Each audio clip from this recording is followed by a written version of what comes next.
Okay, so ngayon nandito ako sa may malapit to sa may 7-Eleven dito sa may Ecoland, Turil, Davao. So ito may ihawan dito na kainan. So we will see what's the menu. So may paprutas pa sila dito. Ayan, may paprutas pa sila.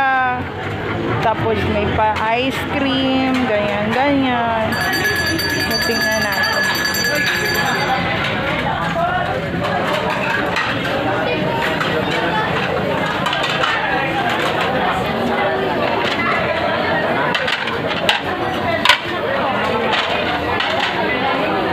Magkano to?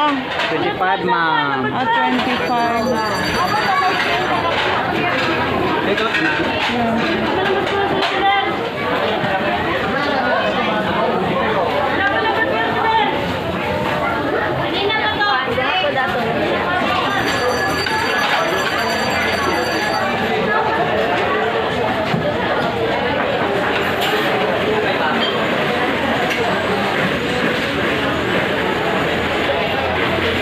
Magkano to ang order?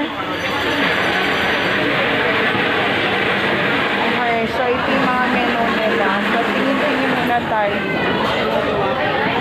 May mga shipping.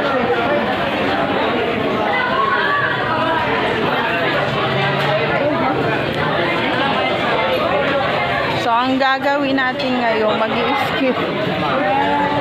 Kasi medyo mahal yung mga prices ng pagkain. So ayun, labas muna ako. Ito yung view dito.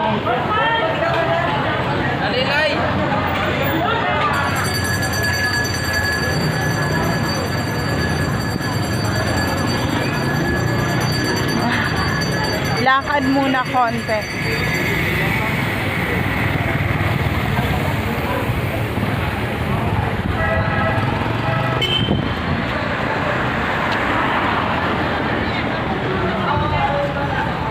Ito ang Chinese community dito sa may Davao. And dahil sa pagka-remember ko, siguro nung mga bata pa kami, kasama ko yung mga kapatid ko, tumambay na rin kami dito. Yun yung kapanahunan ng first martial law na buhay pa yung mga magulang namin sa Cotabato City. So ayun, parang naalala ko lang yung mga lugar. And ayun, gusto ko lang i-share, friends.